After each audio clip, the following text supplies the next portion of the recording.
አልቦ ዘይት ማሰለከ በልማደ ምህረት ወሳይል እንበለ ባይቲታ እህትከ ማርያም ድንግል ከእህትከ ድንግል ማርያም በቀር ለሰው በመራራት ለሰው በማዘን አንተን የሚመስል የለም ይላል። ከእግዚአብሔር ቀጥሮ ለሰው በመራራት ለሰው በማዘን የምትታወቀው እመቤታችን ናት። ከእመቤታችን ቀጥሎ ለሰው በመራራት የሚታወቀው ቅዱስ ሚካኤል መልአካችን ኃጢአት ሰርተን እንዳናሸሽ መጠንቀቅ ያስፈልጋል። ቅዱስ ባስልዮስ ምን ይላል? ጭስ ንቦችን ክፉ ሽታ ርግቦችን እንደሚያባርር የኛ ኃጢአትም መላእክትን ያሸሻቸዋል ያርቃቸዋል። ሚካኤል አድነኝ ገብርኤል አድነኝ ብለው ሲማጸኑ ተራቀኩ የሚለው ትውልድ ፊደል ቆጠርኩ የሚለው ትውልድ አይናቶቻችን ስላልተማሩ ስላላወቁ የዋሃን ስለሆኑ ፊደል ስላልቆጠሩ ሚካኤል አድነኝ ገብርኤል አድነኝ ይላሉ እንጂ እኮ ሚካኤል አያድንም አዳይ ጌታ ኢየሱስ ነው ብሎ የሚራቀቅ ትውልድ አለ። አያችሁ እናቶቻችን ግን ሚካኤል አድነኝ ማለትን የተማሩት ከያዕቆብ ነው። እነሱ አይጠቅሱም፣ ጥቅሱን ግን ይኖሩበታል፣ በተግባር ያውቁታል። ጠቃሹ ትውልድ ግን የሚካኤልን አዳኝነት አያውቅም። አድነኝ ገብርኤል አድነኝ የምትሉት ሚካኤል በቦታ ሁሉ የሚገኝ ፈጣሪ ያደረጋችሁት እንዴ? አንዱ ሚካኤል ስንት ቦታ ላይ ይከፈልላችሁ፣ ስንት ቦታ ላይ ይድረስላችሁ ብለው የሚያሾፉና የሚቀልዱ ሰዎች እንዳሉ እነት የሌለው አንድ ፍጡር መልአክ እንደው ቢሰማ በአንድ አጥቢያ ያሉትን ምዕመናን ጸሎት ይሰማል እንጂ በአውሮፓ፣ በካናዳ፣ በአሜሪካ፣ በአፍሪካ ሀገራት ያሉትን ጸሎት እንዴት ይሰማል? መስማት ካልቻለ ደግሞ እርዳኝ እንዴት ይባላል? ይሄ ጣዖትነት ነው። የሚረዳ ጌታ ኢየሱስ ብቻ ነው ብለው ሲናገሩ ሰምቻለሁ። እናንተም ሰምታችሁ ነው። ለመልእክት ይታጡ መካኖሙ ለመልእክት በተላኩ ጊዜ ከቦታቸው ይታጣሉ ይላል። አያችሁ ቅዱስ ኤጲፋኒዮስ ደግሞ ፈጣሪ ለተልኮ ካልጠራቸው በስተቀር ከቦታቸው አይወጡም። ሲወጡ ግን አንድ ጊዜ ወደ ላይ እስከ ጽርሐርያም ወደ ታች እስከ በርባሮስ እንዳይን ጥቅሻ ይደርሳሉ። ሲያልፉም ደግሞ ልክኛ መንገድ ሲዘጋጋ መንገድ ክፈትልኝ እንደምንለው አይደለም። ወሐለፈ መልአክ በመልአክ አንዱ መልአክ በአንዱ መልአክ ውስጥ ያልፋል። ከርቀታቸው በቦታ የሚወሰኑ ከሆነ በየቦታው የሚቀርበውን ልመናና ጸሎት እንዴት መስማት መቀበል ከችግርስ እንዴት ማዳን ይችላሉ ካላችሁ ሁለት ነገር ልጥቀስላችሁ። በሁለት ይከፈላል። አምላካዊ ማዳንና ምክንያታዊ ማዳን። አምላካዊ ማዳን የምንለው ክርስቶስ በመስቀል ላይ የሰጠን ድነት ነው። በዚህ የማዳን ሥራ ውስጥ ከፍጡራን መካከል የተሳተፈ የለም። ሁሉም ለዚህ ድነት ተቋዳሽና ተጠቃሚ ነበሩ።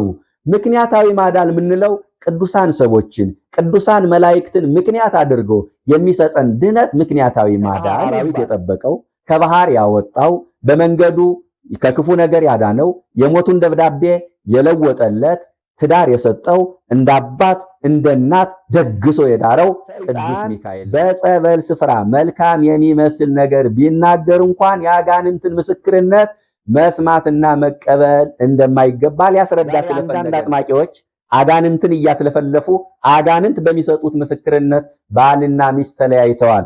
አባትና ልጅ ሆድና ጀርባ መንፈሳዊነቷን ተጠቅሞ መንፈሳዊ ሰው አለ አላት። ድህነቷን ተጠቅሞ ደግሞ ባለሀብት ሰው አለ አላት። አያችሁ ባለሀብትማ ከሆነ ጎደሎዬ ከሞላ በዚያ ላይ ደግሞ መንፈሳዊ ከሆነ ድንግል ከሆነ እኔስ የምፈልገው እንዲህ አይነቱን ሰው አይደለ ብላ ሐሳቧን እንድትቀይር ሁኑ እንጂ እንደ አፎሚያ መለየት የምትችሉ ብርቱ ሴቶች፣ ብርቱ እናቶች፣ ብርቱ እህቶች ልትኖሩ ይገባል። ለምድር ዲያብሎስን መሬት ላይ ዘረረው። እባክህ ያለ ጊዜ አታጥፋይ፣ በመንበሩ በእግዚአብሔር ዙፋን ማጸናሃለሁ፣ ስምህ በተጠራበት ድርሳንህ በተደገመበት ቦታ አልደርስም ብሎ ማለት ተገዘተ።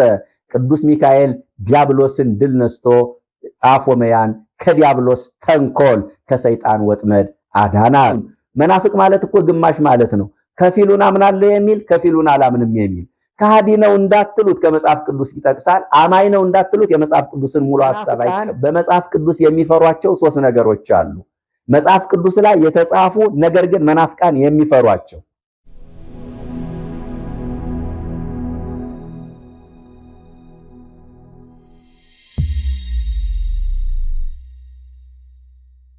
በስመ አብ ወወልድ ወመንፈስ ቅዱስ አሐዱ አምላክ አሜን። በተለያየ ስፍራ የምትገኙ ኦርቶዶክሳውያን በያላችሁበት እንደምን አላችሁ? ሰላም እግዚአብሔር ከሁላችን ጋር ይሁን። እንኳን ለቅዱስ ሚካኤል ዓመታዊ በዓል በሰላም አደረሳችሁ አደረሰን። ወመላከ እግዚአብሔር ዘአድኀነኒ እምኩሉ እኪት ውቱ ይባርኮሙ ለእሉ ሕፃናት። ከክፉ ነገር ሁሉ ያዳነ መልአክ እነዚህን ብላቴኖች ይባርክ። ኦሪት ዘፍጥረት ምዕራፍ 48 ቁጥር 16 ላይ ተመዝግቦ የምናገኘው ኃይለ ቃል ነው። በዚህ ኃይለ ቃል የመልአኩ የቅዱስ ሚካኤልን አዳኝነት እንመሰክራለን። የዕለቱን ትምህርት ለተወሰኑ ደቂቃዎች እንማማራለን። ሰኔ 12 ቅዱስ ሚካኤል የሹመት በዓሉ ነው። የእግዚአብሔርን ምሕረትና ይቅርታ ወደ ሰው ልጆች ለማድረስ የሰዎችን ልመናና ጸሎት ወደ እግዚአብሔር ለማቅረብ የተሾመበት ዕለት ነው። የሹመት በዓሉን ሰኔ 12 እና ህዳር 12 እናከብራለን። ይህንን በሌላ መልኩ ቅዱስ ሚካኤል በዓሉን አክብረው ዝክሩን ዘክረው በአማላጅነቱ ተማምነው የሚኖሩትን ባህራንንና አፎመያን ከክፉ ነገር ያዳነበት ዕለት ነው።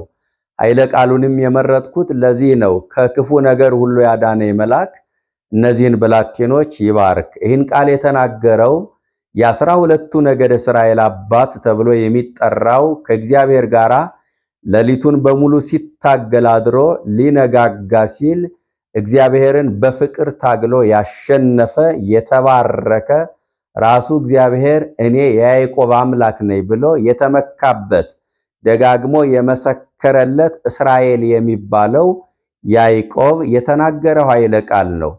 ዮሴፍ ልጆቹን ኤፍሬምና ምናሴን በአባቱ ፊት ቆሞ ሲያስመርቅ የተናገረው ቃል ነው። እንዲህ ይላል ከቁጥር 14 ጀምሮ አባቶቼ አብርሃምና ይስሐቅ በፊቱ የሄዱለት እግዚአብሔር አለ። የሚገርም ነው። ያዕቆብ ትሕትናው ይደንቃል። አባቶቼ አብርሃምና ይስሐቅ አለ። ራሱን አልጠቀሰም፣ ጉዞውን አልጨረሰምና ሰው ጉዞውን ሳያጠናቅቅ ነገ ምን ሊሆን እንደሚችል አይታወቅምና ስለራሱ አያወራም። ስለዚህ አባቶቼ አብርሃምና ይስሐቅ በፊቱ የሄዱለት እግዚአብሔር አለ። መልካም ሥራ ሰርተው ያረፉትን አባቱ ይስሐቅንና አያቱ አብርሃምን ጠቅሶ ተናገረ። ስለራሱ ግን መንፈሳዊ ጉዞውን አላጠናቀቀምና ራሱን አልጨመረም። ስለዚህ አባቶች አብርሃምና ይስሐቅ በፊቱ የሄዱለት፣ ያመለኩት፣ የተገዙለት፣ የተቀኙለት፣ የተመላለሱለት እግዚአብሔር አለ። ከታናሽነት ጀምሮ የመገበኝ እግዚአብሔር አለና መግቦቱን ለእግዚአብሔር ሰጠ። ከዛ ከክፉ ነገር ሁሉ ያዳነ መልአክ እነዚህን ብላቴኖች ባርክ ብሎ እጆቹን አመሳቅሎ ባረካቸው። እጅን አመሳቅሎ ቡራኬ መፈጸም እንደሚገባ ያዕቆብ አስቀድሞ በትንቢት መልክ ነገረን ማለት ነው። ያዕቆብ ከተደረገለት ነገር ተነስቶ የሰጠው ምስክርነት ነው። ማን ያርዳ የቀበረ ማን ያውጋ የነበረ ይባል የለ አባቶች? ማን ያርዳ የቀበረ ማን ያውጋ የነበረ። ያዕቆብ በሕይወት ዘመኑ መልአኩ ቅዱስ ሚካኤል ከክፉ ነገር አድኖታልና ጠብቆታልና ከዛ ተነስቶ የሰጠው ምስክርነት ነው። ያዕቆብ ከወንድሙ ከኤሳው ተጣልቶ ወደ ሶርያ በሚሰደድበት ጊዜ መንገድ ላይ መሸበትና ድንጋይ ተንተርሶ ተኛ። በተንተራሳት ድንጋይ ላይ የወርቅ መሰላል ተተክላ በመሰላሏ ጫፍ ላይ ዙፋን ተዘርግቶ በዙፋኗ ላይ ንጉሥ ተቀምጦ መላእክቱ ሲወጡባት ሲወርዱባት ተመልክቷል። ያዕቆብ መላእክትን አይቷል፣ መሰላሏን አይቷል። ያቺ መሰላል ድንግል ማርያም ነች። አባ ዘጊዮርጊስ ምን ይላል? ብፁዕ ዘርኤኪ በህልሙ ይላል። እንኳን በአካል አንቺን እንደ ያዕቆብ በህልሙ ያየ የታደለ ነው፣ ብፁዕ ነው ይላታል። ድንግል ማርያምን በህልም ማየት መታደል ነው። የያዕቆብ ሌሊት ይሁንልህ ሲባል ታውቃላችሁ፣ ትሰማላችሁ አይደለ? ምን ማለት መሰላችሁ? ደግደጉን እያየህ ደር ማለት እኮ ነው። መልካም መልካሙን እያየህ ደር፣ ኃጢአትን ሳይሆን በደልን ሳይሆን መንፈሳዊውን ነገር እያየህ ደር እኮ ነው። ያዕቆብ መሰላሏ ድንግል ማርያምን እያየ አይደል ያደረ? መላእክትን እያየ ነው ያደረ። እና ጠዋት ሲነጋ ጉዞውን ቀጠለ። የሚሰደደው ወደ ሶርያ ነው። ካጎቱ ከላባ ለመድረስ ነው ስደት የጀመረ። ታዲያ ሲሰደድ አብሮት የተሰደደ በጉዞው ያልተለየው ከክፉ ነገር ሁሉ በመንገዱ ያዳነው ከክፉ ነገር ሁሉ ያዳነው በመንገዱ የጠበቀው የመላእክት አለቃ ቅዱስ ሚካኤል ነው። መላእክት በመንገድ ይጠብቃሉና በመዝሙር 90 ቁጥር 8 ጀምሮ እንዲህ የሚል ቃል ተጽፏል። እይቀርብ እኮ ሀቤከ ክፉ ወደ አንተ አይቀርብም፣ ወይበው መቅሰፍት ቤተከ መቅሰፍትም ወደ ቤትህ አይገባም። ክፉ ለምንድነው የማይቀርበው? መቅሰፍትስ ወደ ቤትህ የማይገባው ለምንድነው ብለህ ከጠየቅከኝ አለ እስመ ለመላእክቲው የዝዞሙ በእንቲአከ ከመይቀቡከ በኩሉ ፍናዊከ በመንገድ ሁሉ ይጠብቁ ዘንድ መላእክትን ስላንተ ያዘዛቸዋልና።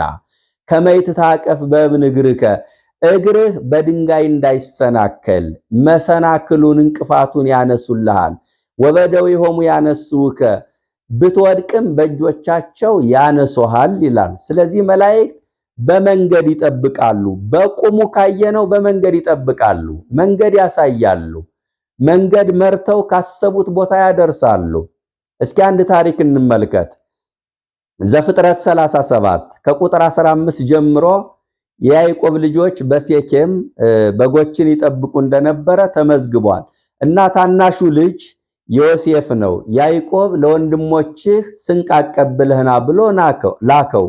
ያዕቆብ ለ11 ሰው የሚሆን ስንቅ ተሸክሞ ጉዞ ጀመረ። መንገድ ሳተና 3 ቀን ወንድሞቹ ጠፉት። በሶስተኛው ቀን ከአንድ የዛፍ ስር ቁጭ ብሎ ሲያለቅስ አንድ ሰው ሲቅበዘበዝ አገኘው ይላል። ያ አንድ ሰው የተባለ ቅዱስ ሚካኤል ነው፣ በሰው አምሳል ስለተገለጠ።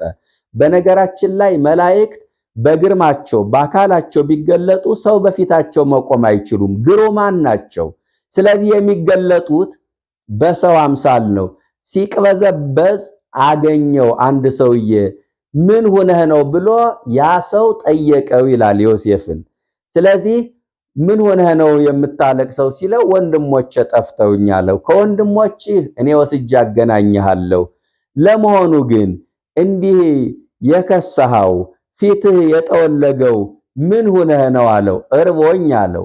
የበሰለ ምግብ ይዘህ እንደተራበኝ ትላለህ አለው። ይህንንም አባቴ እንዳደርስ እንጂ እንድበላ አልፈቀደልኝም አለ። አደራ ጠባቂ ነው። አያችሁ፣ ከሰዓታት በኋላ ለሚበላሽ እንጀራ ዮሴፍ ታማኝነቱን ተወጣ። ዛሬ ለወንድሙ ንብረት ለእህቱ ንብረት መታመን ያቃተው ስንት የህብረተሰብ ክፍል አለ። በተለይ በዚህ ዘመን የቅርብ በሚባሉ ሰዎች ሳይቀር ቃልን መጠበቅ የተቸገርንበት ዘመን ላይ ደርሰናል። መተማመን የጎደለበት ዘመን ነው። ስለዚህ ለወንድሙ ዮሴፍ ለሚሻግት እንጀራ ታመነ። ቅዱስ ሚካኤል ገረመው። አንተ ታማኝነትህን መወጣት ትችላለህ፣ ነገር ግን አንተ እየራበህ ዝም ማለት አልፈልግም አለና የተቀመጠበትን ድንጋይ ዳቦ አድርጎ መገበው። ሚካኤል ሩሩህ መልአክ ነው። ሚካኤል ሩሩህ መልአክ ነው። አልቦ ዘይት ማሰለከ በልማደ ምህረት ወሳይል እንበለ ባይቲታ እህትከ ማርያም ድንግል ከእህትከ ድንግል ማርያም በቀር ለሰው በመራራት ለሰው በማዘን አንተን የሚመስል የለም ይላል። ከእግዚአብሔር ቀጥሮ ለሰው በመራራት ለሰው በማዘን የምትታወቀው እመቤታችን ናት። ከእመቤታችን ቀጥሎ ለሰው በመራራት የሚታወቀው ቅዱስ ሚካኤል ነው። ቅዱስ ሚካኤል ሩሩህ መልአክ ነው። ስለዚህ ዮሴፍን መገበው፣ እንደገና ደግሞ መንገድ አሳየው፣ ከወንድሞቹ ጋር አገናኘው። መላእክት በመንገድ ይጠብቃሉ፣ መንገድ ያሳያሉና ነው። በመንገድ ሁሉ ይጠብቁ ዘንድ መላእክትን ስላንተ ያዘዛቸዋል። በነገራችን ላይ በመንገድ ይጠብቁ ዘንድ መንገድ የሚለው በሕይወት ዘመንህም ይጠብቁ ዘንድ ማለት ነው።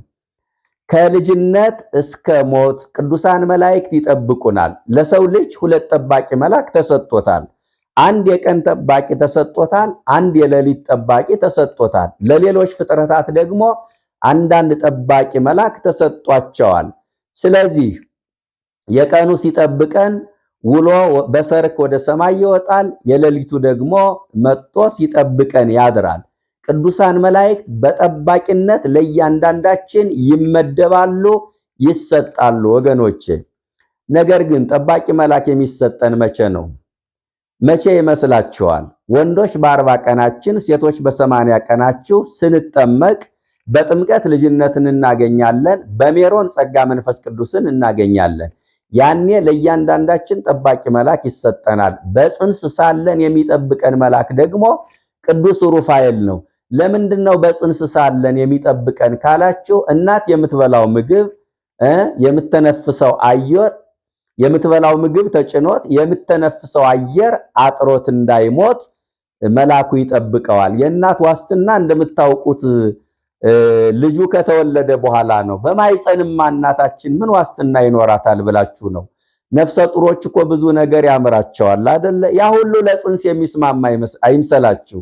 በመላእክት በኩል ነው ያስጠበቀንም። ከርሰመ አንተ አምላክ አይደል የሚለው ከእናቴ ማይጸን ጀምሮ አንተ ጠባቂ ነህ በከተገደፍኩ ማይጸን እኮ ነው የሚለው። አያችሁ፣ አደራውን በእናቴ ማይጸን ላንተ ሰጥቻለሁ ይላል። ስለዚህ ከጽንሰት እስከ ልደት የሚጠብቀን ቅዱስ ሩፋኤል ነው። ከልደት እስከ 40 እስከ 80 ቀን የሚጠብቀን ቅዱስ ሩፋኤል ነው። ከዛ ስንጠመቅ ለእያንዳንዳችን ጠባቂ መልአክ ይሰጠናል።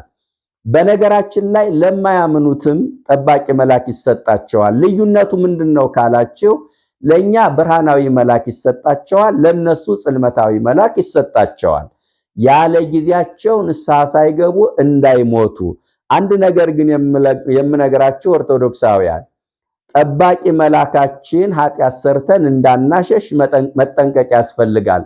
ቅዱስ ባስልዮስ ምን ይላል? ጭስ ንቦችን፣ ክፉ ሽታ ርግቦችን እንደሚያባርር የኛ ኃጢአትም መላእክትን ያሸሻቸዋል ያርቃቸዋል ይላል። ሸሽተው የት ይሄዳሉ ካላችሁ አንድ ቅዱስ ወይም አንድ ጻድቅ ጋር ሄደው ደባል ሆነው ከአንዱ መልአክ ጋር ይጠብቃሉ።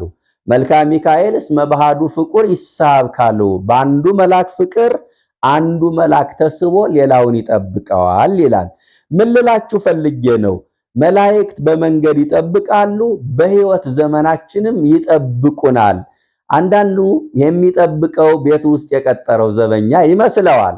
አንዳንዱ የሚጠብቀው ቤት ውስጥ ያሰረው ውሻ ይመስለዋል። አንዳንዱ የሚጠብቀው በኤሌክትሪክ ያጠረው ሽቦ ይመስለዋል። አይምሰላችሁ።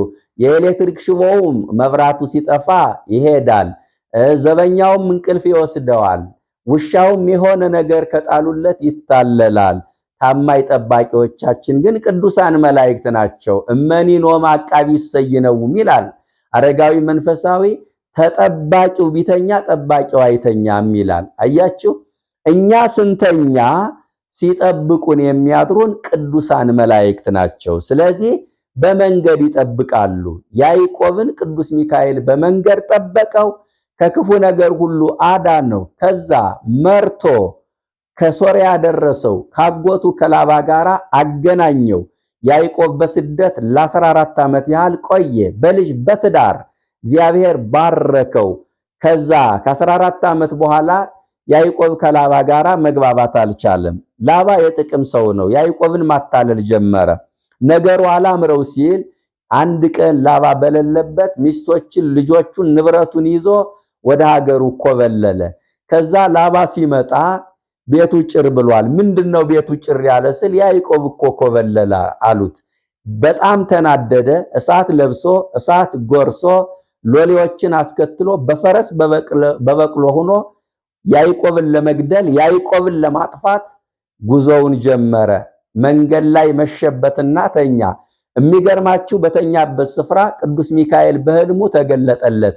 ይታውርድ እዲከ ላይለቁሌ ያዕቆብ፣ በወዳጄ በያዕቆብ ላይ እጅህን እንዳትዘረጋ፣ እጅህን ከዘረጋ ግን እንዲህ አጠፋለሁ እያለ በሰይፍ የዛፉን ቅጠል ቅዱስ ሚካኤል እየቆረጠ እያረገፈ አድሯል። እንዲህ አጠፋለሁ ማለቱ ነው። ስለዚህ በዚህን ጊዜ ላባ እሳት ለብሶ እሳት ጎርሶ ለበቀል የመጣው ላባ በሰላማዊ መንገድ ከወንድሙ ጋራ ተወያይቶ እርቅ ፈጽሞ ወደ ሀገሩ ተመልሷል። ያዕቆብን ከላባ ሰይፍ ያዳነው ማን ነው? ቅዱስ ሚካኤል ነው።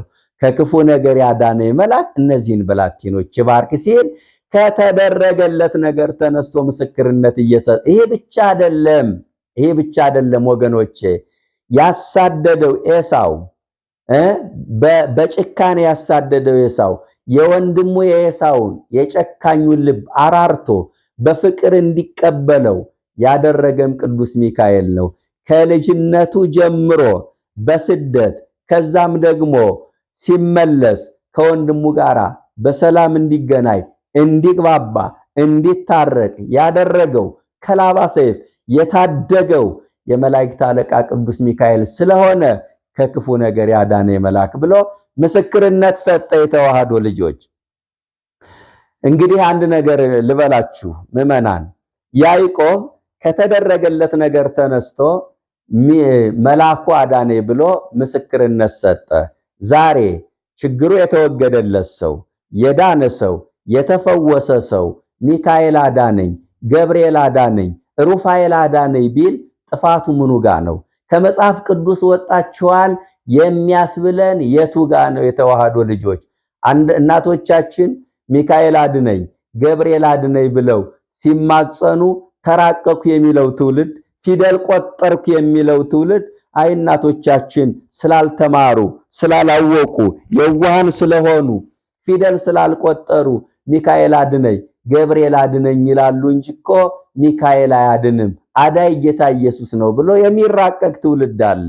አያችሁ፣ እናቶቻችን ግን ሚካኤል አድነኝ ማለትን የተማሩት ከያዕቆብ ነው። እነሱ አይጠቅሱም፣ ጥቅሱን ግን ይኖሩበታል፣ በተግባር ያውቁታል። ጠቃሹ ትውልድ ግን የሚካኤልን አዳኝነት አያውቅም፣ አያምንም። እጅግ ያሳዝናል የተዋህዶ ልጆች። ስለዚህ ሚካኤል አድነኝ ገብርኤል አድነኝ ማለትን ከያዕቆብ ነው የተማርነ። ከክፉ ነገር ያዳነኝ መልአክ ብሎ ስለ ሚካኤል አዳኝነት እኮ ምስክርነት ሰጠ። አንዳንዶቹ ደግሞ ምን እንደሚሉ ታውቃላችሁ? አሁን በቅዱስ ሚካኤል ስም የተሰሩ ብዙ አብያተ ክርስቲያናት አሉና በበዓሉ ዕለት በተመሳሳይ ሰዓት በሁሉም ታቦተ ሕጉ ወጦ ምዕመናን በታቦቱ ፊት ቆመው ሚካኤል እርዳኝ፣ ሚካኤል አማልደኝ፣ ሚካኤል አድነኝ ብለው ይማጸናሉ። እና አንዳንዶቹ ምን ይላሉ? እንዴ ሚካኤል አድነኝ ገብርኤል አድነኝ የምትሉት ሚካኤል በቦታ ሁሉ የሚገኝ ፈጣሪ ያደረጋችሁት እንዴ? አንዱ ሚካኤል ስንት ቦታ ላይ ይከፈልላችሁ፣ ስንት ቦታ ላይ ይድረስላችሁ ብለው የሚያሾፉና የሚቀልዱ ሰዎች እንዳሉ እናውቃለን። አሁን ትልቅ ማዕረግ ላይ የደረሱ አንድ አባት በጣም ያሳዝናል። በዚህ በማህበራዊ ሚዲያም ታዩታላችሁ፣ ተላልፏል፣ በብዙ መንገድ እየተንሸራሸረ ነው። እና ምንድነው የሚሉት?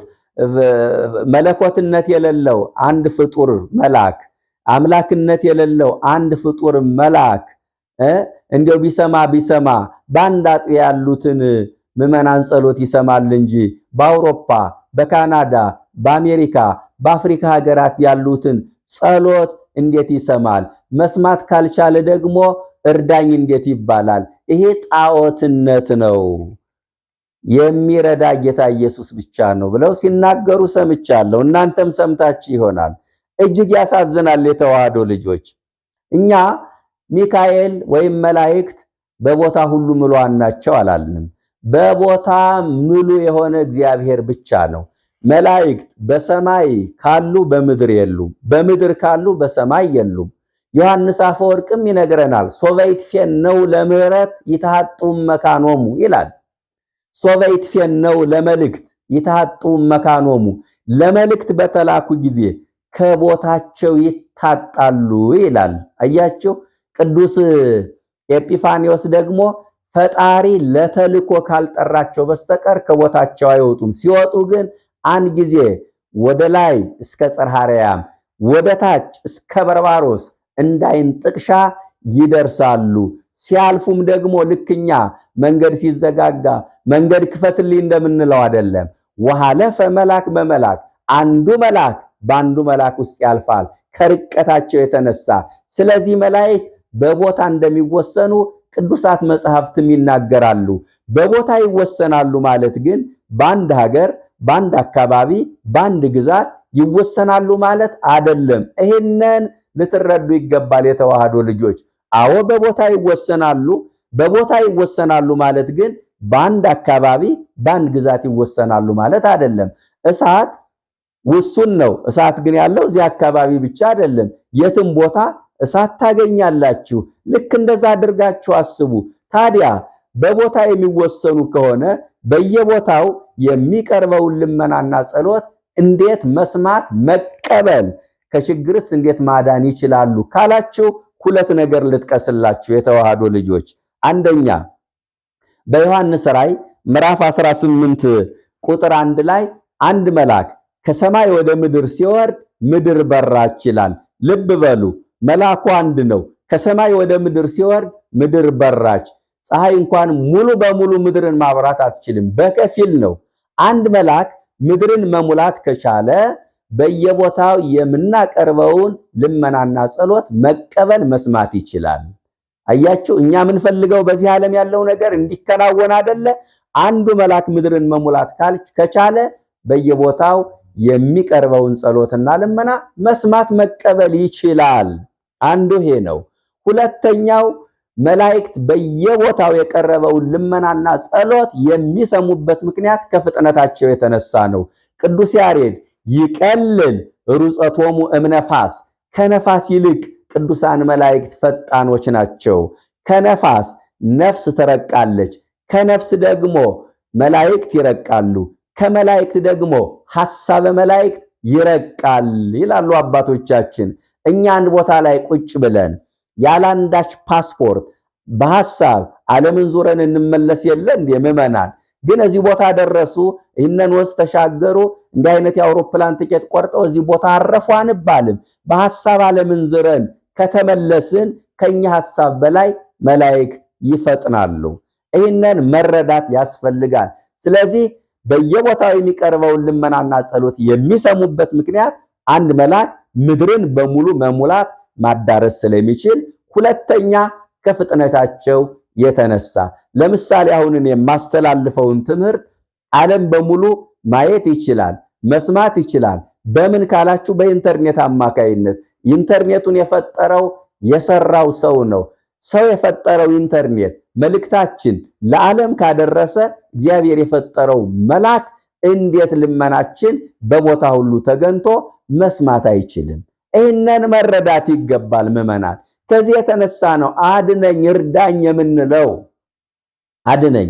አንዳንዶቹ ደግሞ ሚካኤል አድነኝ፣ ገብርኤል አድነኝ ማለትን የሚፈሩ ለምን እንደሆነ ታውቃላችሁ? መዳን በሌላ በማንም የለም የሚለውን ቃል ይጋፋብናል ብለው ስለሚያስቡ ነው። ይውላችሁ የክርስቶስ አዳኝነት ሌላ፣ የመላእክት አዳኝነት ሌላ፣ ሊቀላቀልብን አይገባም። የመላእክት አዳኝነት የክርስቶስን አዳኝነት ሊሽረው አይገባም። ይህንን መረዳት አለብን ወገኖቼ። ሊሽረው አይገባም። እንዴት ሆኖ? ማዳን በሁለት ይከፈላል፣ አምላካዊ ማዳንና ምክንያታዊ ማዳን። አምላካዊ ማዳን የምንለው ክርስቶስ በመስቀል ላይ የሰጠን ድነት ነው። በዚህ የማዳን ሥራ ውስጥ ከፍጡራን መካከል የተሳተፈ የለም። ሁሉም ለዚህ ድነት ተቋዳሽና ተጠቃሚ ነበሩ። ምክንያታዊ ማዳን የምንለው ቅዱሳን ሰዎችን፣ ቅዱሳን መላእክትን ምክንያት አድርጎ የሚሰጠን ድነት ምክንያታዊ ማዳን ይባላል። ይህንን መረዳት ያስፈልጋል ክርስቲያኖች። ደግሞም የውላችሁ በሚካኤልም ያድነን፣ በገብርኤልም ያድነን፣ በጸበሉም ያድነን። በዚያ ሁሉ ማዳን ውስጥ የማን ፈቃድ አለ? የእርሱ ፈቃድ አለ እኮ። ሲፈልግ በምክንያት ያድናል፣ ሲፈልግ ያለ ምክንያት ያድናል፣ ሲፈልግ በቀጥታ ያድናል፣ ሲፈልግ በተዘዋዋሪ ያድናል፣ ሲፈልግ በመላእክት ያድናል፣ ሲፈልግ ያለ መላእክት፣ ሲፈልግ በሕክምና፣ ሲፈልግ በጸበል፣ ሲፈልግ እንዲሁ ያድናል እግዚአብሔር። እያችሁ ብረቱ ብረትነቱን አይቀይርም።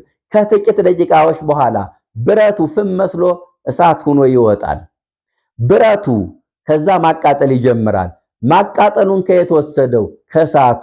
መላእክትም ማዳኑን የወሰዱት ከእሳቱ ከመለኮት ነው። ይህንን ልትረዱ ይገባል ወገኖቼ። ከክፉ ነገር ያዳነ መልአክ እነዚህን ብላቴኖች ይባርክ። የመላእክትን አዳኝነት፣ የሚካኤልን ተራዳይነት በዚህ መልኩ ካየን፣ መናፍቃንም ለሚያነሱት በዚህ መልኩ በተወሰነ መልኩም ቢሆን መልስ ከሰጠን ወደ ባሉ ታሪክ እንግባ። የተዋህዶ ልጆች ከክፉ ነገር ያዳነ መልአክ መግቢያዬ ላይ እንደነገርኋችሁ ወዳጆቹን ባህራንንና አፎመያን ከክፉ ነገር ያዳነበት ዕለት ነው። ሰኔ 12 የተዋህዶ ልጆች አሁን ስለ ባህራንና ስለ አፎመያ ሁለቱን አንስቶ ለመተረክ ጊዜ አይበቃንም፣ ይሰፋብናል። ስለ ቅድስት አፎመያ ጥቂት እነግራችኋለሁ። ስለ ባህራን ባጭሩ ልንገራችሁ። ባህራን የባህራን እናት አጠገብ ክፉ ጎረቤት ይኖር ነበረ። ባለጸጋ ነው። ባህራን በሚወለድበት ዕለት ቅዱስ ሚካኤልና ቅዱስ ገብርኤል በዕለቱ ተገኝተው ነበረ። የዚህን ባለጸጋ ሀብት የሚወርስ ይህ ሕፃን ነው ብለው ሲያወሩ ከባለጸጋው ጆሮ ወሬው ደረሰ። ከዛን ጊዜ ጀምሮ ቂም አረገዘ። ሕፃኑን ለመግደል ዘዴ ያፈላልግ ነበረ። ከዕለታት አንድ ቀን እናቱን እኔ ላሳድገው ብሎ ለእናቱ 20 ወቄት ወርቅ ሰጥቶ ልጁን ወሰደው። ወዲያውኑ ሳጥን አሰርቶ ባህር ላይ ወረወረው፣ በቁልፍ ቆልፎ። በቅዱስ ሚካኤል ጠባቂነትና አዳኝነት አያችሁ፣ ከባህር አውሬ ጠብቆ ከባህር ቅዱስ ሚካኤል አወጣው። ከዛ አንድ ሰው አገኘው። ባይዱን ዘመድ አድርጎ ቅዱስ ሚካኤል ሰጠው። ወስዶ አሳደገው። ባጭሩ ነው የምነግራችሁ። ወስዶ አሳደገው። ባህራን ብሎ ጠራው። ከባህር ወድቆ የተገኘ ነውና ባለጸጋውን ንግድ ሄደ። አጋጣሚ ባህራን ካለበት ቦታ አደረ። ምንድነው ባህራን አለ። ከባህር ወድቆ የተገኘ። ያን ጊዜ ደነገጠ። ለካስ ልጅ አልለቀቀኝም፣ እኔ ሙቷል ብዬ ነበር ብሎ ከቤቴ ውስጥ የረሳሁት ጉዳይ ዕቃ ስላለኝ ነው እባክህ ላከው አለ።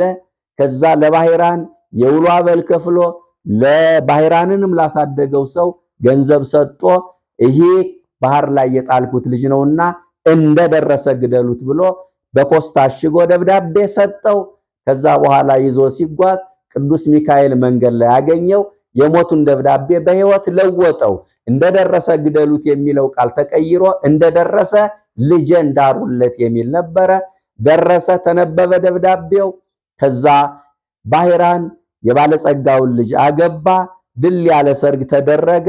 ለ40 ቀን ያህል በተላ በደስታ በሚገርም ሁኔታ ሰርጉ ተከናወነ። የተዋህዶ ልጆች እንግዲህ ከባህር አራዊት የጠበቀው፣ ከባህር ያወጣው፣ በመንገዱ ከክፉ ነገር ያዳነው፣ የሞቱን ደብዳቤ የለወጠለት፣ ትዳር የሰጠው፣ እንደ አባት እንደ እናት ደግሶ የዳረው ቅዱስ ሚካኤል ነው። ከክፉ ነገር ያዳነ መልአክ ማለት ይሄ ነው። ወደ ቅድስት አፎመያ እንግባ። ቅድስት አፎመያ ባሏ አስተራኒቆስ ይባላል። እግዚአብሔርን በመፍራት መልካም ሥራ በመስራት የሚታወቁ ናቸው። የቅዱስ ሚካኤልን ዝክር በየወሩ ይዘክራሉ፣ ነዳያንን ያበላሉ። አስተራኒቆስ ከዚህ ዓለም ድካም ሲያርፍ አፎመያ ከወንድ ርቃ ንጽህና ጠብቃ ሁለተኛ ባል ላለማግባት ለፈጣሪዋ ቃል ገብታ በጾም በጸሎት ትኖር ነበረ። የቅዱስ ሚካኤልን ዝክር አላቋረጠችም። ለበጎ ሥራ ቀናተኛ የሆነው ሰይጣን አባት መስሎ የክፋት ሰራዊትን አስከትሎ ወደ ቤቷ መሰስ ብሎ መጣ። መቼም አባቶችን ስለምንወዳቸው ሰይጣን አባት መስሎ ነው ሊፈትናት የመጣ። የሁላችሁ ሰይጣን የሚፈትነን ወይ በምንጠላው ወይ በምንወደው ነገር ነው። ይህንን ማወቅ ያስፈልጋል። ከዛ ቁጭ ብሎ ምክር ጀመረ። አዛይ ተቆርቋሪ መስሎ ቀረበ። አዝንልሻለሁ፣ አስብልሻለሁ፣ ብቸኝነት ከባድ ነው፣ ዘር መተካት አለብሽ፣ የሚጦር ልጅ ያስፈልግሻል፣ ጉልበትሽ ሲደክም ዓይንሽ ሲፈጅ ማን ይረዳሻል? ትዳር እኮ መልካም ነው። በትዳር ያለፉትን እነ አብርሃምን እነ ኢዮብን ጠቅሶ ማስተማር ጀመረ፣ መምከር ጀመረ። ባል ማግባት አለብሽ። አያችሁ፣ አሁን ላዩን ስናየው መልካም ይመስላል አይደለ ንግግሩ። ሰይጣን ግን መልካም በሚመስል ንግግሩ ውስጥ ተንኮል አለበት። እኛ ያልተረዳነው ይሄ ነው። አድማጭ የማይደርስበት ተንኮል አለበት። በአንዳንድ የጸበል ስፍራ ሰይጣን ምስክርነት ሲሰጥ ያላችሁ፣ መልካም በሚመስል ንግግሩ ግን ተንኮል አለበት። ለዚህ ማሳያ የሐዋርያት ሥራ ምዕራፍ 16 ቁጥር 16 ላይ ጳውሎስና ሲላስ ለጸሎት ለአገልግሎት ወደ ምኩራብ ሲገቡ የሟርት መንፈስ ያደረባት አንዲት ሴት እየተከተለች የመዳንን መንገድ የሚነግሯችሁ የልዑል አምላክ ባሪያዎች ናቸው እያለች ትጮህ ነበረ። ስለነ ቅዱስ ጳውሎስ ምስክርነት ትሰጥ ነበረ። ቅዱስ ጳውሎስ ግን ተቸገረ ይላል። አያችሁ፣ ተቸገረ። ከዛ መንፈሱን ገስጾ አስወጣው። ለምን ተቸገረ ካላችሁ ሰይጣን በጸበል ስፍራ መልካም የሚመስል ነገር ቢናገር እንኳን ያጋንንትን ምስክርነት መስማትና መቀበል እንደማይገባ ሊያስረዳ ስለፈለገ ነው። ስለኛ መልካም ነገር ተናግረሃል፣ እኛንስ ሊሰሙን አልቻሉም። አንተ መስክር፣ አንተ ተናገር ብሎ እድል አልሰጠውም፣ እውቅና አልሰጠውም። ለምን? ያጋንንትን ምስክርነት መስማት አይገባምና።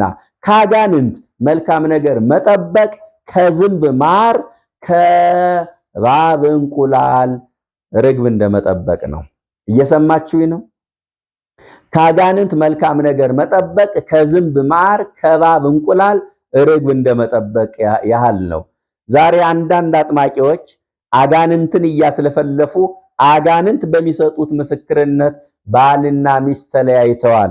አባትና ልጅ ሆድና ጀርባ ሆነዋል። እግዚአብሔር አምነው ከመፋቀር ይልቅ ሰይጣንን አምነው የተጣሉ ወገኖቻችን ብዙ ናቸው። ለጸበል ሂደው ለበቀል የሚፈላለጉ፣ ጸበል ቦታ ሂደው ለበቀል የሚፈላለጉ ሆድና ጀርባ የሆኑ እንትና ናት ያስመተተችብህ፣ እንትና ነው መድኃኒት ያደረገብህ እየተባለ እንዲህ አይነት አስተምሮ የለም ወገኖች። መድኃኒት ያደረገብህ ገሌ ነው፣ መድኃኒት ያደረገችብሽ ገሊት ናት እየተባለ ሰይጣን የተናገረው ተቀርጾ እየተደመጠ እንዲህ አይነት አስተምሮ ቤተክርስቲያኒቱ የላትም። በማርቆስ 1:21 ላይ ታስታውሳላችሁ፣ ክርስቶስ እንዲናገር አልፈቀደለትም እኮ ነው የሚለው። እና ታዲያኛ ከየት አመጣ ነው ሰይጣንን የምናስለፈልፈው? ዝም ብለህ ውጣ ነው ያለው። እድል ካገኘ ሰይጣን መልካም በሚመስል ንግግር ውስጥ ተንኮል እንዳለበት ስለሚያውቅ መድኃኔዓለም ምን አለ ባጭሩ? ዝም ብለህ ውጣ። እሱ የውሸት አባት ነዋ። እውነት የሚመስል ነገር መልካም የሚመስል ነገር ቢናገር እንኳን የሰይጣንን ምስክርነት መቀበል እንደማይገባ ቅዱሳት መጻሕፍት ያስተምሩናል። አሁን ትምህርተ አጋንንት የሚደመጥበት ዘመን ነው። ያሳዝናል። አንደኛ ጢሞቴዎስ ምዕራፍ 4:1 ላይ ያችሁ መንፈስ በግልጥ በኋለኞቹ ዘመናት የሚያስቱና በውሸተኞች ግብዝነት የተሰጠውን ያጋንንትን ትምህርት እያደመጡ ይክዳሉ ይላል። አሁን አንዳንዱ ይህን ለመናፍቃን ሰጥቶ ይተረጉመዋል። አይደለም፣ ትምህርት አጋንንት የሚደመጥበት ዘመን ላይ ነው ያለነው። ምስክርነት እየተባለ ሰይጣን ማይክ ተሰጥቶት ምስክርነት እየሰጠ አይደለ እንዴ? ሰይጣን ቃለ መጠይቅ የሚደረግበት ዘመን አይደል እንዴ? የሰይጣን ሪፖርት በጭብጨባና በልልታ ተደግፎ የሚደመጥበት ዘመን ላይ አይደል እንዴ የደረስነው? ቤተክርስቲያን እኮ ፈተና ውስጥ ነው ያለችው። ያጋንንትን ምስክርነት ግን መስማት አይገባም። ለምን ካላችሁ ሰይጣን መልካም በሚመስል ንግግር ውስጥ ተንኮል አለው። አንድ ሁለት ነገሮችን ልንገራችሁ ካየሁት ከሰማሁት። አንድ የጸበል ስፍራ ላይ ሰይጣን ንስሐ ግቡ፣ ጠንቋይ ቤት አትሄዱ፣ እግዚአብሔር አንድ ነው እያለ ይለፈልፋል፣ ምስክርነት ይሰጣል። አሁን ይህ ምን ስህተት አለበት? ቤተክርስቲያኒቱም የምታስተምረው ጠንቋይ ቤት አትሄዱ ነው። ልክ የመዳንን መንገድ የሚነግሯችሁ የልዑል አምላክ ባሪያዎች ናቸው ብሎ የነ ቅዱስ ጳውሎስን አሁን ምን ስህተት አለበት? እውነት ለመናገር እነ ቅዱስ ጳውሎስ የመዳንን መንገድ ነው የሚናገሩ፣ የልዑል አምላክ ባሪያዎች ናቸው። ላዩን ስናየው መልካም ነው፣ ግን የዘረጋው ወጥመድ አለ። እዚህ ላይም ንስሐ ግቡ፣ ጠንቋይ ቤት አትሄዱ ይላል። ይሄ ቤተክርስቲያኒቱ ትምህርት ነው። ተንኮሎ ያለው ምኑ ጋር ነው? እግዚአብሔር አንድ ነው። አያችሁ፣ እግዚአብሔር አንድ ነው። ጠንቋይ ቤት አትሄዱ፣ ንስሐ ግቡ ነው። ንስሐ ግቡ፣ ጠንቋይ ቤት አትሄዱ እያለ ክርስቲያኑን ከንፈር ያስመጥጠዋል። እግዚአብሔር አንድ ነው እያለ ደግሞ ሌሎችን ይሰብካል። ለምን መሰላችሁ? እዛ አካባቢ ደግሞ አሕዛብ እዛ አካባቢ በጸበሉ ስለሚፈወሱ በጸበሉ ታምር ተማርከው እየመጡ ለካስ ይጠመቁ ኖረዋል። እና እነሱን አንድ ነው እያለ በጸበሉ ታምር ተማርከው ወደ ክርስትና እንዳይመጡ እነሱን እዛው ባሉበት እንዲጸኑ እያደረገ ነው። እዚህ ጋር ደግሞ ኦርቶዶክሳውያንን ንስሐ ግቡ፣ ጠንቋይ ቤት አትሄዱ እያለ ከንፈር እያስመጥ በአንዴ ሁለት ስራ ሰይጣን እየሰራ ነው። ይህንን ተንኮል ማን ይደርስበታል ወገኖች? ክርስቶስ ሰው የማይደርስበትን ተንኮል አድማጭ የማይደርስበትን ተንኮል እንደሚያወራ ስለሚያውቅ ነው ዝም ብለህ ውጣ ያለው። ይህንን ማን ይረዳል በእውነት? አያችሁ። በአንድ በኩል ደግሞ እነዚህ ክርስቲያኖች እግዚአብሔር አንድም ሶስትም ነው ይላሉ። ያው በስላሴ አንድነት ሶስትነት ስለማያምኑ ይሄው ሰይጣን እንኳን በጸበሉ ተገዶ እግዚአብሔር አንድ ነው እያለ አይደለ? ለምንድነው እነሱ ስላሴ ምናምን የሚሉ ብለው እንዲመራመሩና በዛው በእምነታቸው እንዲቀጥሉ ለማድረግ ነው። ሰይጣን መልካም በሚመስል ንግግሩ ተንኮል ያለው ያልኳችሁ ለዚህ ነው። ይሄ ብቻ አይደለም ኦርቶዶክሳውያን፣ ሌላም ልንገራችሁ። አንድ የጸበል ስፍራ ላይ ድንገት መንፈስ ያደረበት ሰው ተነስቶ ምስክርነት መስጠት ጀመረ። ያው ማስተማር በሉት እና አንተ ለምንድነው ከጎረቤት ጋር የተጣላው? ክፉና በጎውን አብራችሁ አሳልፋችሁ ረጅም ዘመን በፍቅር ኑራችሁ እንዴት እሱ ጋር ሄደህ አሁንም ታረቅ ይለዋል። አሁን ያስደነግጣል። አንደኛ የሚናገረው ስለ እርቅ ነው። ቤተክርስቲያኒቱ የምታስተምረው ስለ እርቅ ነው አይደለ? ሁለተኛ ደግሞ እንዴት አወቀ መጣላቴን እንዴት አወቀ ያስብላል። ከዛ ሄዶ ተንደርድሮ ከጎረቤቱ ጋር ታረቀ። ግን ምስክርነቱ የማን ነው? የሰይጣን ነው። ሌላ ጊዜ አዘናክቶ እዚያው የጸበል ስፍራ ላይ መድኃኒት ያደረገችብህ አክስትህ ናት አለ። አያችሁ ሰይጣን እንዴት እንደሚሰራ። መልካም የሚመስሉ አንድ ሁለት ሶስት ነገሮችን ይናገርና ከዛ ወደ ማን ወጣበት ፈተና፣ ወደ ማን ጠብቀው ፈተና፣ ግራ ወደ ምን ጋባበት ፈተና ይከተናል። ከዚህ ሁሉ መፍትሄው ምንድነው ካላችሁ የሰይጣንን ምስክርነት አለመስማት፣ አለመቀበል። ምን ልላችሁ ፈልጌ ነው ይሁን ሁሉ ያመጣሁት? አፎሚያን ሲመክራት ላይላዩ መልካም ነው የሚመስለው፣ ውስጡ ግን ተንኮል አለበት። ዋና ዓላማው ሐሳቧን እንድትቀይር ነው። ባሌ ከሞተ በኋላ እኔ ሌላ ባል አላገባም ብላ ቃል ገብታለች። ይህን ቃል ኪዳን ማፍረስ ይፈልጋል ሰይጣን እና እንዲህ አላት። የሚገርማችሁ ነገር ሌላ ደግሞ ምሳሌ አመጣላት። እንዳንቺ በንጽህና በቅድስና የሚኖር በመንፈሳዊ ሕይወቱ የተመሰከረለት በድንግልና የሚኖር የሮምን በትረ መንግስት የጨበጠ አኖሪዎስ የተባለ ንጉስ አለ፣ እሱን ብታገቢ ጥሩ ነው ብሎ እዚህ ላይ ደግሞ ሰይጣን ትዳር አገናኝ ሆኖ ቀረበ። ልብ በሉ፣ ትዳር አገናኝ ሆኖ ሰይጣን ቀረበ። አሁን ዝም ብላችሁ ስታስተውሉ ምን ተረዳችሁ? መንፈሳዊነቷን ተጠቅሞ መንፈሳዊ ሰው አለ አላት። ድህነቷን ተጠቅሞ ደግሞ ባለሀብት ሰው አለ አላት። አያችሁ፣ ባለሀብትማ ከሆነ ጎደሎዬ ከሞላ፣ በዚያ ላይ ደግሞ መንፈሳዊ ከሆነ ድንግል ከሆነ እኔስ የምፈልገው እንዲህ አይነቱን ሰው አይደለ ብላ ሐሳቧን እንድትቀይር እኮ ነው። የሚገርም እኮ ነው የሰይጣን ተንኮል። ዛሬ በእውነት የሰዎችን ደካማ ጎን እየተጠቀመ ሰይጣን ስንቶቹን ገደል ከተታቸው። ድህነታቸውን ተጠቅሞ ስንቶቹን ከሃይማኖት አወጣ፣ ስንቶችን ከክብር አጎደለ። በዘይትና በስንዴ ሃይማኖታቸውን የወለወጡ ስንት ሰዎች አሉ። ስንቱ ከመቅደስ ወጡ አዳራሽ ገባ።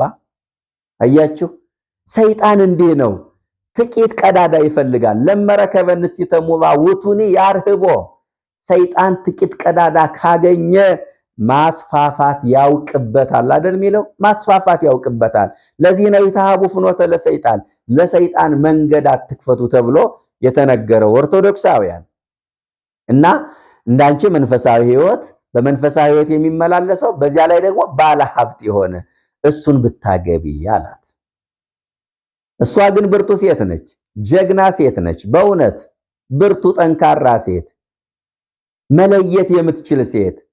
እኛ ተቸገርነ፣ ላገኘነው ሁሉ ጀሮ እንሰጣለን። ማንም እንደ ጠፍ ከብት ይነዳናል። በደመቀው ገብተን እያጨበጨብን ተቸግረናል። ተቸግረናል። እሷ ግን መለየት የምትችል ሴት ነች። ምን አለች? አባ እስኬማ ከሰናይ ወቃል ከሰኩይ። አባት ሆይ አለባበስህ መልካም ነው፣ አርያህ መልካም ነው።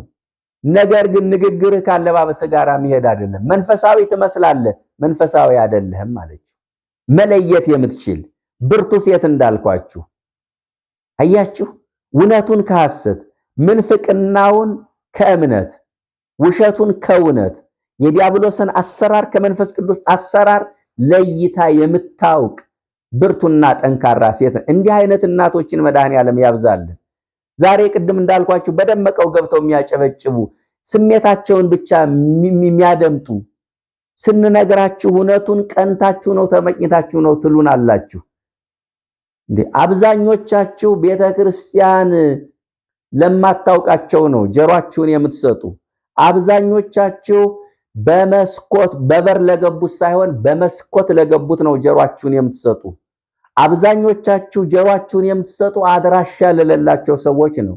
ከዛ ችግሩ ሲገጥማችሁ ደግሞ መጣችሁ ቤተክርስቲያን ላይ ታማርራላችሁ። ቤተክርስቲያን ምን አደረገች? መቼ ሄዱ አለች? መቼ እውቅና ሰጠች? ይህንን መረዳት ይገባል ወገኖች። አፎሚያን ሁኑ እንጂ እንደ አፎሚያ መለየት የምትችሉ ብርቱ ሴቶች፣ ብርቱ እናቶች፣ ብርቱ እህቶች ልትኖሩ ይገባል። አሳፈረችው። ሰይጣን አፍሮ ሄደ። የሚገርማችሁ ነገር ግን አንድ ነገር ተናገረ። ዛሬ አሸንፈሽኛል፣ ሰኔ 12 ቀን መጥቼ ጉድ ሰራሻለሁ። ያን ጊዜ ሚካኤል ስለ ሰው ልጆች ሲለምን በመንበሩ ፊት ወድቆ ሲሰግድ ስለ ሰው ልጆች ሲጸልይ እኔ መጥቼ ጉድ ሰራሻለሁ አላት። እንደ ዘመኑ ሙናፍቃን ሚካኤል የሆነ ቦታ ላይ ብቻ የሚወሰን መስሎት ማለት ነው። የሚገርማችሁ ነገር በቀጠሮ አይመጣም መሰላችሁ ሰይጣን። እኛ ንስሐ ለመግባት ስጋው ደግሞ ለመቀበል የያዝነውን ቀጠሮ ያስረሳናል። ሰይጣን ግን ቀጠሮ እኛን ኃጢአት ለማሰራት ግን ቀጠሮውን አይሰርዝም። መጣ። ሰኔ 12 ቀን መጥቼ ጉድ ሰራሻለሁ ሲል ሰምቼ እኔ ሚካኤል ላድንሽ መጥቻለሁ አላት። መጀመሪያም የተናገረ እሱ ነው። አሁንም ደግሞ እኔ ሚካኤል ነኝ ብሎ የመጣ እሱ ነው። አንተ ሚካኤል ነህ አለችው። አዎ ታዲያ እኔ ቤት እኮ የሚካኤል ስዕል አለ። ስዕሉ ላይ የመስቀል ምልክት ማን ነው? የሚካኤል ስዕል አለና ዘንጉ ጫፍ ላይ የመስቀል ምልክት አለ። አንተ ጋር ግን ምንም ነገር የለም አለችው። አያችሁ ሚካኤል ያለ ሁሉ ሚካኤል አይደለማ። ገብርኤል ነኝ ያለ ሁሉ ገብርኤል አይደለማ። ሚካኤል ነኝ ያለ ሁሉ ሚካኤል ነኝ አይደለማ። ዛሬ አርሴማ ታየችኝ፣ ማርያም ተገለጠችልኝ እያሉ የሚታለሉ ስንት የዋሃን አሉ። ላንቺ አይሆንሽም ፍቺው፣ ላንተ አትሆንህም ፍታት እየተባለ አርሴማ ናት የነገረች ማርያም ናት እንዲህ አለች እያሉ የስንት ሰው ሕይወት ተበላሸ። ሰይጣን የሐሰት ህልምና ራይ በማሳየት የብዙ ሰዎችን ትዳር አፍርሷል። የብዙ ሰዎችን ሕይወት አበላሽቷል። ያሳዝናል። መንፈስን ሁሉ አትመኑ፣ ነገር ግን መናፍስ ከእግዚአብሔር መሆናቸውና ለመሆናቸው መርምሩ ተብሎ ተጽፏል። ስለዚህ ሚካኤል ከሆንክ ሚካኤል ስዕል ላይ የመስቀል ምልክት አለ አለችው። አያችሁ መስቀል ሲጠራ ዲያብሎስና መስቀል ደግሞ አይግባቡም። ምክንያቱም ጥልን በመስቀሉ ገደል አይደል የሚለው፣ የሞተው በመስቀሉ ነው። ራሱን ተቀጥቅጦ ከእግራችን በታች የወደቀው በቅዱስ መስቀሉ ነው። ስለዚህ መስቀል ሲጠራ ሰይጣን አልተመቸውም። እውነቷን ነው። በመላእክት የውላችሁ ስላቸው ላይ ዘንጋቸው ጫፍ ላይ የመስቀል ስዕል አለ። ይሄ የሆነው ለምን መሰላችሁ? በዮሐንስ ራእይ ምዕራፍ 12 ቁጥር 7 ላይ ወጸብው በሰማይ ለውቱ አርዌ ሚካኤል ወገብርኤል፣ በሰማይ ሚካኤልና ገብርኤል ዘንዶውን ተዋጉት፣ ዘንዶም ከመላእክቱ ጋር ተዋጋ፣ አልቻላቸውም፣ ወደ ምድር ተጣለ ይላል። ዲያብሎስን ያሸነፉት በመስቀሉ መሳሪያነት ነው። ከዚያን ጊዜ ጀምሮ መስቀል ለመላእክት የድል አርማቸው ሆኗል። ይህንን ታውቃለች። ይህንን ስትጠይቀው ወጸል መገጹ ፊቱ ጠቆረ። በመጀመሪያው ዙር ተሸንፏል። አሁንም ልሸነፍ ነው። ስለዚህ ጉልበት መጠቀም ፈለገ። ውሃ ነቃ ጉሬሃ ይላል። ዘሎ ጉሮሮዋን አነቃት። ያን ጊዜ ኃያሉ መልአክ እሳታዊው መልአክ ቅዱስ ሚካኤል አየራትን ሰንጥቆ አያችሁ። እሳታዊው መልአክ ኃያሉ መልአክ ቅዱስ ሚካኤል አየራትን ሰንጥቆ የሰማይን ጎህ ቀዶ እንደ ንስር እየበረረ መጣና ወነጽሖ ላይ ለምድር ዲያብሎስን መሬት ላይ ዘረረው። እባክህ ያለ ጊዜ አታጥፋይ፣ በመንበሩ በእግዚአብሔር ዙፋን ማጸናሃለሁ፣ ስም በተጠራበት ድርሳንህ በተደገመበት ቦታ አልደርስም ብሎ ማለት ተገዘተ። ቅዱስ ሚካኤል ዲያብሎስን ድል ነስቶ አፎመያን ከዲያብሎስ ተንኮል ከሰይጣን ወጥመድ አዳናት። ከክፉ ነገር ያዳነኝ መልአክ ማለት ይሄ አይደለ እንዴ? አፎሚያ እንደዛ የያዕቆብን ምስክርነት እንደምትሰጥ አምናለሁ። ባሕራን ያዕቆብ የሰጠውን ምስክርነት እንደሚሰጥ አምናለሁ። ለምን? ከክፉ ነገር አድኗታላ፣ ከክፉ ነገር አድኗታላ። ስለዚህ ቅድስት አፎምያን ከዲያብሎስ ተንኮል ያዳነበት ዕለት ነው። የዕረፍቷም መታሰቢያ ቀን ነው። ከክፉ ነገር ያዳነ መልአክ እነዚህን ብላቴኖች ይባርካል። ወገኖች መላእክት የሚያድኑት ከክፉ ብቻ አይደለም፣ ከክፉ ሁሉ። ይሄንን የሚለን መጽሐፍ ቅዱስ እኮ ነው። ከክፉ ማዳን አንድ ነገር ነው፣ ግን ከክፉ ሁሉ ማዳን ይችላሉ። ከአምላካዊ ማዳን በስተቀር ከክፉ ነገር ሁሉ ቅዱሳን መላእክት ማዳን ይችላሉ። ይሄ በጣም ያስደንቃል። አንደኛ ክፉ ማን ነው? ዲያብሎስ ነው። ከክፉ ሁሉ አድነን እንጂ አይደል የምንለው፣ ከዲያብሎስ አድነን ማለት ነው። ከክፉ ሁሉ ያዳነ መልአክ ማለት ከዲያብሎስ ያዳነ። ልክ ቅድስት አፎምያን ከክፉ ከዲያብሎስ እንዳዳናት ዛሬም ከዲያብሎስ ክፉ አሰራር መልአኩ ያድነናል። በሌላ መልኩ ከክፉ ነገር ወደ እሳት የተጣሉትን ከእሳት በማውጣት ያድናል። ወደ ባህር የተወረወሩትን እንደ ባሕራን ከባሕር በማውጣት መልአኩ ያድናል። ወደ ጉድጓድ የተጣሉትን እንደ ዳንኤል ከጉድጓድ በማውጣት ያድናል። ወደ እስር ቤት የተወረወሩትን እንደ ቅዱስ ጴጥሮስ ከእስር ቤት በማውጣት መልአኩ ያድናል። ከክፉ ነገር ያዳነ መልአክ እነዚህን ብላቴኖች ይባርክ። አባቶቻችን ሚካኤል ይባርክህ፣ ገብርኤል ይባርክህ ሲሉ ትክክል ናቸው። ይሄ መጽሐፍ ቅዱሳዊ ነው። እውነት ለመናገር ይሄ የተጻፈው ገል ላይ ድርሳን ላይ ቢሆን ኑሮ መናፍቃኑ እኛን እንደ ኑፋቄ ነበር። አያችሁ፣ ገል ላይ ድርሳን ላይ ተጽፎ ቢሆን ኑሮ መናፍቃን ብዙ ነገር ያወሩ ነበር። እየሰማችሁ ነው። ሚካኤል ይባርክህ፣ ገብርኤል ይባርክህ ሲሉ አባቶቻችን ትክክል ናቸው። ይህንን ያገኙት ከመጽሐፍ ቅዱስ ነው። ይህንን ያገኙት ከያዕቆብ ንግግር ነው። አሁን ሚካኤል ይባርክህ፣ ገብርኤል ይባርክህ የሚለው ገል ላይ ድርሳን ላይ ተጽፎ ቢሆን ኑሮ መናፍቃን እንዴት እንደሚያብጠለጥሉን ታውቃላችሁ። ደግነቱ ግን የተጻፈው መጽሐፍ ቅዱስ ነው። እንዲያም ሆኖ ግን አይቀበሉትም። አንድ ነገር ልንገራችሁ ክርስቲያኖች፣ መናፍቃን መጽሐፍ ቅዱስንም ሲቀበሉ ለነሱ የሚመቻቸውን የሚፈልጉትን እየመረጡ ነው የሚቀበሉት። ልክ እንደ ብፌ የእግዚአብሔርን ቃል እየመረጡ ነው የሚያነሱ። መናፍቅ ማለት ግማሽ ማለት አይደለ እንዴ? ግማሹ አያችሁ፣ ከፊሉን መናፍቅ ማለት እኮ ግማሽ ማለት ነው። ከፊሉን አምናለሁ የሚል ከፊሉን አላምንም የሚል። ከሃዲ ነው እንዳትሉት ከመጽሐፍ ቅዱስ ይጠቅሳል። አማኝ ነው እንዳትሉት የመጽሐፍ ቅዱስን ሙሉ ሐሳብ አይቀበልም። ይሄ ነው መናፍቅ ማለት ወገኖቼ። መናፍቃን በመጽሐፍ ቅዱስ የሚፈሯቸው ሶስት ነገሮች አሉ። መጽሐፍ ቅዱስ ላይ የተጻፉ ነገር ግን መናፍቃን የሚፈሯቸው። ለምሳሌ ሚካኤል ይባርክህ፣ ገብርኤል ይባርክህ ማለትን መናፍቃን አይደፍሩም፣ አይፈልጉም። ይሄንን ግን መጽሐፍ ቅዱስ ላይ ከክፉ ነገር ያዳነ መልአክ እነዚህን ብላቴኖች ይባርክ ተብሎ ተጽፏል። ሁለተኛ አሁን እነሱ ጌታ ይባርክ ነው የሚሉ። ሚካኤል ይባርክ ማለትን እንደ ኑፋቄ ነው የሚቆጥሩት። ገብርኤል ይባርክ ማለትን እንደ ስህተት አድርገው ነው የሚቆጥሩት። ግን መጽሐፍ ቅዱስ ላይ ተጽፏል። ሁለተኛ መናፍቃን የሚፈሩትና የማይደፍሩት ሚካኤል ይጠብቅህ፣ ገብርኤል ይጠብቅህ ማለትን ነው።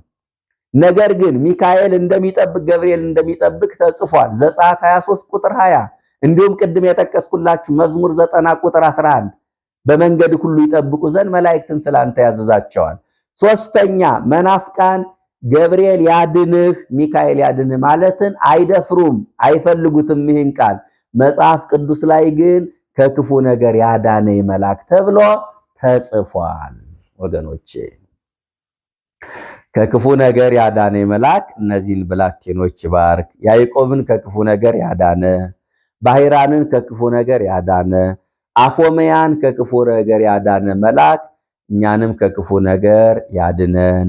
ቅዱስ ሚካኤል በክንፈ ረድኤቱ ይጠብቀን። እንደ ዛሬዋ ቀን የዛሬ ዓመት ደርሰን በዓሉን እንድናከብር ቅዱስና መልካም ፈቃዱ ይሁንልን። ወስብሐት ለእግዚአብሔር።